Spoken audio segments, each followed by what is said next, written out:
हम लोग ये कह रहे हैं कि 0 से 15 साल तक, मतलब 10वीं 12वीं तक बच्चों को इतनी अच्छी शिक्षा दी जाए कि वो आगे चलकर व्यवस्था पर बोझ न बने। और इसको करने के लिए हम लोग को 10 वर्ष लगेंगे। ये भी बात मैं कह रहा हूं, ये चीज आसानी से हो नहीं सकती है। इसको करने में करीब 5 लाख करोड़ रुपया खर्च होगा।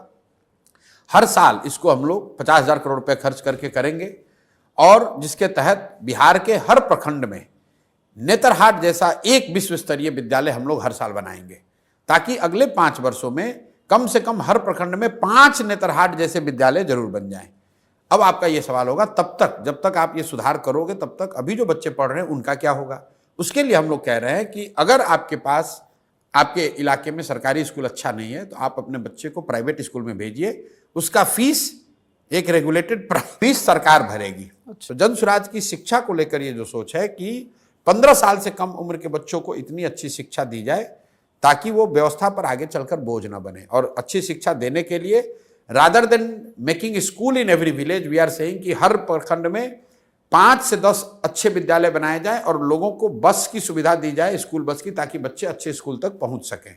और जब तक ये व्यवस्था को बनाने में जो 5 साल समय लगे, 10 साल, तब तक लोगों को प्राइवेट स्कूल में पढ़ने का ऑप्शन दिया जाए। दूसरी बात जो हम लोग कर रहे हैं रोजगार की, 15 साल से 50 साल की उम्र के लोगों को अब वापस आप पढ़ाकर डॉक्टर इंजीनियर नहीं बना सकते। उनके हाथ में स्वरोजगार के लिए पूंजी दिया जाए। 3 बातें जो हम लोग कह रहे हैं, रोजगार कैसे आएगा। पहला बात हम लोग कह रहे हैं कि उसको पूंजी दिया जाए। बिहार में पूंजी की बहुत कमी है। पूंजी की कमी इसलिए है कि हर साल बिहार से करीब करीब 2 से 2.5 लाख करोड़ रुपया बैंक ट्रांसफर कर रहे हैं दूसरे जगह। ये बिहार का पैसा है। बिहार का अगर सीडी रेशियो आप देखेंगे तो यहाँ देश के सीडी रेशियो 70 है, यहाँ पर 40 है।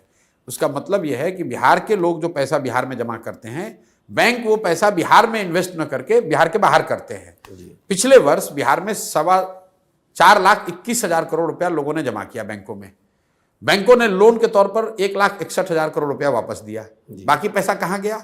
बाकी पैसा चला गया गुजरात, कर्नाटक, तमिलनाडु, मध्य प्रदेश, महाराष्ट्र, जहां पर लोगों उद्योग धंधे लगा रहे हैं। तो हम लोग की सोच ये है कि 3 चीज करके यहां रोजगार, स्वरोजगार पैदा किया जा सकता है। पहला, बैंकों के साथ मिलकर काम किया जाए ताकि यहां पूंजी उपलब्ध हो। ये 2 लाख करोड़ रुपया जो बिहार के लोगों का पैसा है जो बाहर जा रहा है वो बिहार में ही रहे। बिहार के लोगों को लोन मिले ताकि लोग अपना घर बनाएं, उद्योग लगाएं, कृषि में काम करें।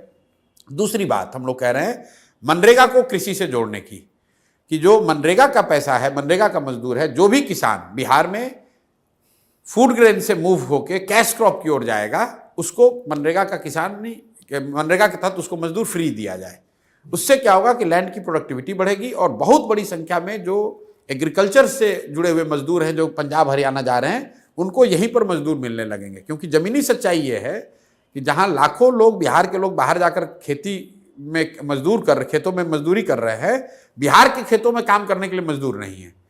तीसरी बात हम लोग कह रहे हैं कि बिहार में हर साल कम से कम 1 लाख परिवारों को 4% के ब्याज पर लोन दिया जाए, ताकि ये लोग इंटरेस्ट सबवेंशन स्कीम लाने की बात कर रहे हैं, ताकि 6,000 करोड़ रुपया या 7,000 करोड़ रुपया अगर सरकार पैसा दे दे ब्याज उनके बिहाफ में, और 4,000 करोड़ रुपया अगर जनता दे, तो 1 लाख करोड़ रुपया लोगों के हाथ में मिलेगा स्वरोजगार। तो हम लोग का मंत्र जो है वो शिक्षा और स्वरोजगार, पैसा और पूंजी, ये 2 चीज से बिहार का सुधार हो सकता है। जब लोगों को शिक्षा होगी और उनमें काम करने के लिए उनके पास पूंजी होगा तो अपने आप बिहार में तरक्की होगी, अपने आप रोजगार आएगा, पलायन रुकेगा।